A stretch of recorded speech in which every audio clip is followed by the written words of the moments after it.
Live from Fargo and serving you on TV, online, and on the go.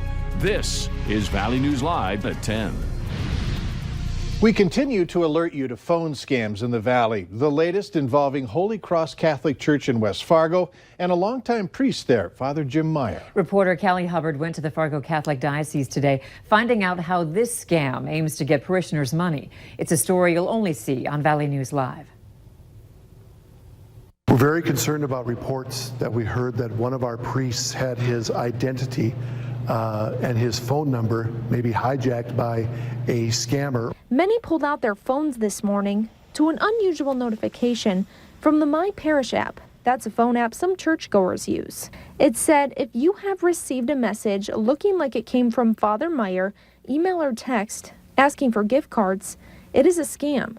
Please disregard any message of that kind. We understand this happens in a lot of places, but we're very concerned that this happened with one of our priests. One of those priests is Father Jim Meyer. He's part of the Diocese of Fargo. He'll be celebrating his 25th anniversary of ordination on May 29th, which is why it's believed scammers are targeting him. What cyber security experts have said to me is that if you get one of these from a trusted person or a pastor or a friend, you should probably contact that person first before you take any action in order to protect yourself. And James Beck with Epic Technologies agrees. He says if you receive a text or email from someone asking for money, it should set off a red flag. Really, at that point, I would want to call that number and talk directly to the priest, especially if that number isn't already saved in my phone as the priest's number. That should also be a red flag. And as for the church, Paul Braun says they reached out to their IT expert on the issue, but they haven't heard back yet.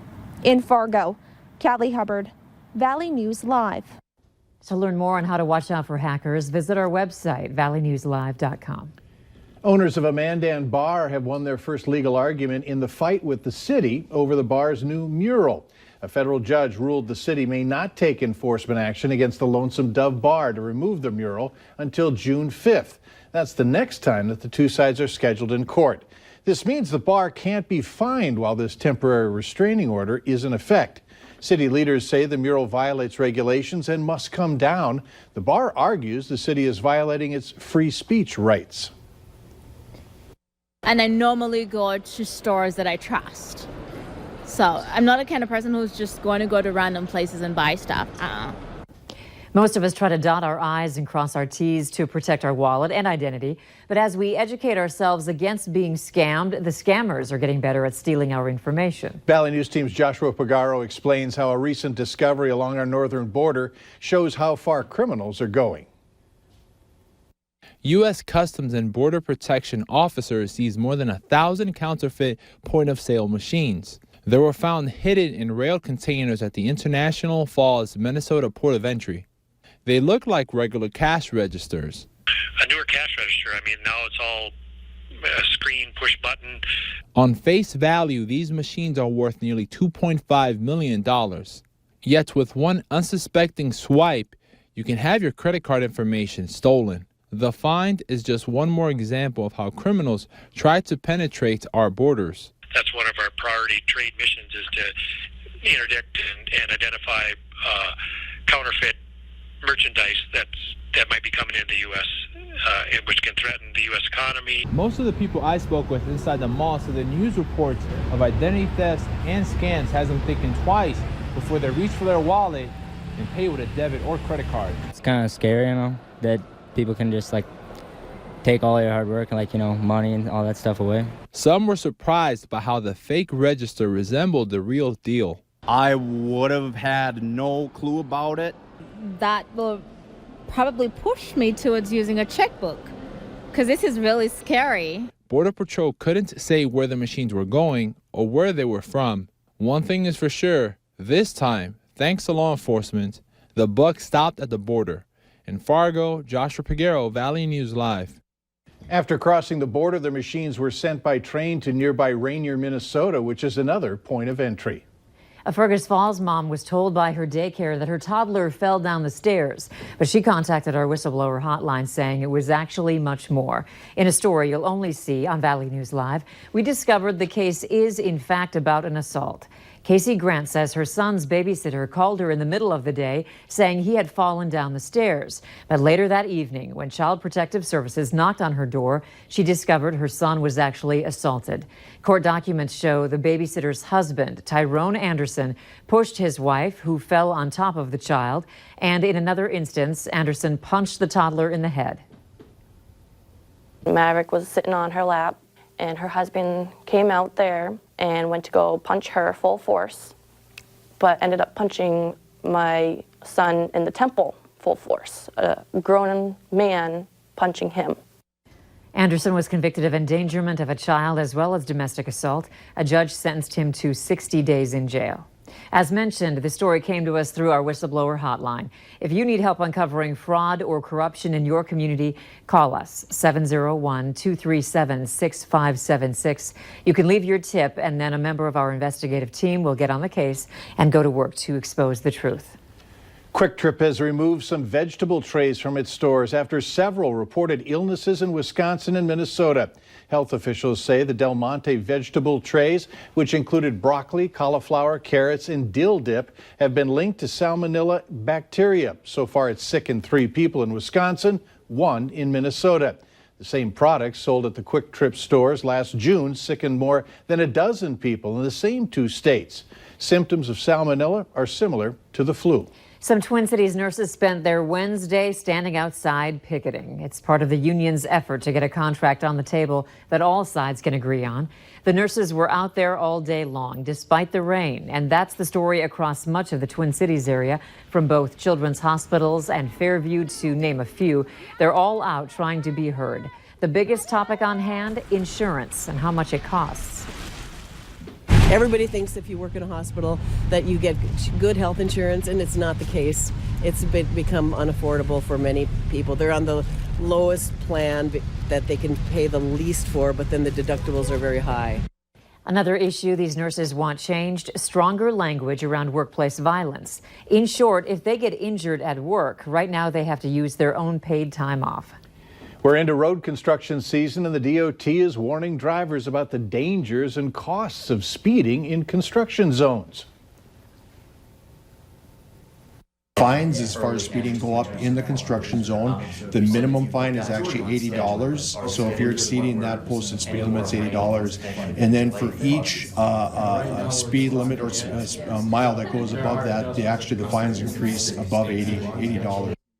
New technology is being added to give real-time traffic congestion information on digital signs as drivers enter a work zone. A Moorhead dog is back home tonight after an officer with the same name as the pooch found him and brought him to the pound. Kelsey Rasco says her family dog, Cooper, dug his way out of their backyard. So she went to the Fargo Moorhead Facebook group for lost and found pets. That's where she learned he was taken to the pound. When she got there to pick him up, she was told an officer, whose name is also Cooper, found him and brought him there. We are happy to report both Coopers are safe at home tonight. 3 more wealthy parents pleaded guilty in the college admissions scandal today. Gregory and Marcia Abbott entered pleas today in Boston federal court. They're among 14 people who have agreed to allegations in the case. The Abbotts were charged with paying $125,000 to have someone cheat on their daughter's entrance exams. Mr. Abbott, the founder of a food and beverage packaging company, denied his daughter was involved. A California businessman also pleaded guilty to paying $15,000 to have someone correct his daughter's answers on the ACT. The Pentagon is considering a request to send 5,000 additional U.S. troops to the Middle East amid tensions with Iran. Tensions have spiked between Iran and the U.S. after Washington sent more military forces there, including an aircraft carrier, B-52 bombers, and Patriot missiles, in a show of force against what U.S. officials say are Iranian threats to its troops and interests in the region. A senior Iranian Revolutionary Guards commander pointed out today how much Gulf water is under their control, referring to an area through which a fifth of the oil that is consumed globally flows. In a statement, the U.S. military said it will continue to fly and sail wherever international law allows. On Sunday, President Donald Trump tweeted, "If Iran wants to fight, that will be the official end of Iran. Never threaten the United States again." Police are using security camera footage to piece together what led to 4 people being killed in Brazil. They say a man stabbed his girlfriend to death in her home yesterday, then went to a Baptist church and opened fire, killing 3 more people. The gunman was then shot and wounded by military police at the church. The 39-year-old gunman was last reported to be in serious condition. Security camera footage showed the man entering the church and pointing his weapon at people who tried to flee. Authorities don't have a motive yet, but say the shooter had been expelled by the church for behavior problems. Valley News Live 10 at 10 continues with No Wait Weather. An active weather day here in the valley. Some soggy conditions throughout the day and an abundant amount of rainfall. Soggy gray skies, a cool east and northeast breeze, and the showers do continue primarily in northwest Minnesota, the Red River Valley. Things drying up a bit out to the west. As far as how much rain fell in rain gauges today, take a look at this. This is a storm total precipitation estimates from Doppler radar, scan after scan, adding up those reflectivities, and we see an enhanced area of rainfall right here along the I-94 corridor, and also another band that's set up near the Highway 2 corridor in Grand Forks. Those are the 2 areas of heaviest rainfall. Where you see the yellows, over an inch estimated by Doppler radar in northern Grand Forks County. And the radar estimating about 1/3 of an inch in Grand Forks itself, with the airport picking up about 38/100ths, a little over 1/3 of an inch there. Also in Nelson County, some soggy conditions. Now taking a look at that live radar, we see the heavier bands of showers that are continuing to surge toward Grand Forks from the northeast. So showers do continue, although the aerial coverage is starting to diminish just a bit. And just to the south of Fargo, here's the Downer exit. A shower making its way down towards Barnesville. And this will continue to exit the area. And by and large, we are quiet compared to the severe weather. Round 3 days in a row. Numerous tornadoes, over 20 reports of tornadoes today across Missouri and Oklahoma. And a tornado today on the 8-year anniversary of the Joplin tornado back in 2011. One hit just north of Joplin, Missouri today. 47 Grand Forks and Thief River Falls, a degree cooler in Roseau, and near 50 for most of our southern counties. That's 47 tonight in Jamestown. So a cool day, a cool night does continue, although temperatures haven't fallen much from our high, which was only 52 degrees today. Whew.